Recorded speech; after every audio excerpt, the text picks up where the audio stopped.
السلام علیکم ورحمۃ اللہ وبرکاتہ۔ پیارے دوستو، آج میں آپ کے لیے جو وظیفہ لائی ہوں وہ ان عام بیماریوں میں سے ایک ہے۔ خارش اس دنیا میں پائی جانے والی عام بیماریوں میں سے ایک ہے۔ الرجی کھانے سے پینے سے ہو جاتی ہے، لباس سے ہو جاتی ہے، اور جن چیزوں سے الرجی ہو جاتی ہے ان چیزوں کے استعمال سے، ان کے یوز سے اوائڈ کرنا چاہیے۔ خارش جسم کے کسی بھی حصے پر ہو سکتی ہے، پورے جسم پر بھی ہو سکتی ہے۔ اگر عموماً گھر میں کسی ایک بچے کو یہ انفیکشن ہو تو گھر کے دوسرے لوگ بھی متاثر ہو سکتے ہیں۔ اگر کسی کو خارش ہے اور لا علاج خارش ہے اور وہ اس سے چھٹکارا چاہتا ہے، میں آپ کو جو وظیفہ بتاؤں گی انشاءاللہ اس پر عمل کرنے سے اس وظیفے سے خارش کی بیماری سے نجات ملے گی۔ اگر جسم کے کسی بھی حصے پر خارش ہو اور وہ خارش کسی بھی دوا سے رکنے کا نام نہ لے رہی ہو تو آپ نے صرف یہ چھوٹا سا وظیفہ کرنا ہے۔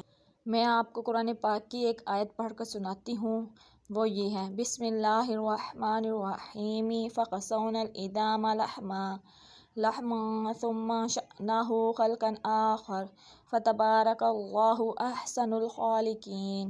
یہ آیت روزانہ صبح و شام 21 مرتبہ پانی پر دم کر کے 41 روز تک پینے سے انشاءاللہ تعالیٰ عز و جل خارش کی بیماری سے فائدہ ہوگا، خارش کی بیماری سے شفا ملے گی اللہ کے حکم سے۔ اب مریض خود اس پر عمل کر لے یا کوئی دوسرا یہ پڑھ کر مریض پر دم کر دے، دونوں صورتوں میں بالکل ٹھیک ہے۔ انشاءاللہ اللہ تعالیٰ کے حکم سے خارش سے شفا حاصل ہوگی، کیونکہ میرا رب شفا دینے والا ہے۔ بس ہمارا یقین کامل ہونا چاہیے۔ میری اس ویڈیو کو اگر آپ کو پسند آئی ہو تو صدقہ جاریہ کی نیت سے، نیکیوں کی نیت سے، ثواب کمانے کی نیت سے اس ویڈیو کو شیئر کر دیجیے گا اور میرے چینل کو لائک اور سبسکرائب کر دیجیے گا۔ یہ ایک چھوٹا سا وظیفہ ہے، انشاءاللہ تعالیٰ عز و جل آپ اس پر عمل کرتی رہیں گی تو آپ کو بے حد فائدہ ہوگا، آپ کو خارش کی بیماری سے نجات حاصل ہوگی۔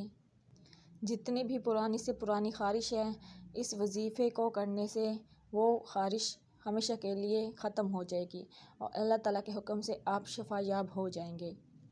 بس آپ نے یہ وظیفہ پورے یقین اور کامل ایمان کے ساتھ کرنا ہے اور نتائج آپ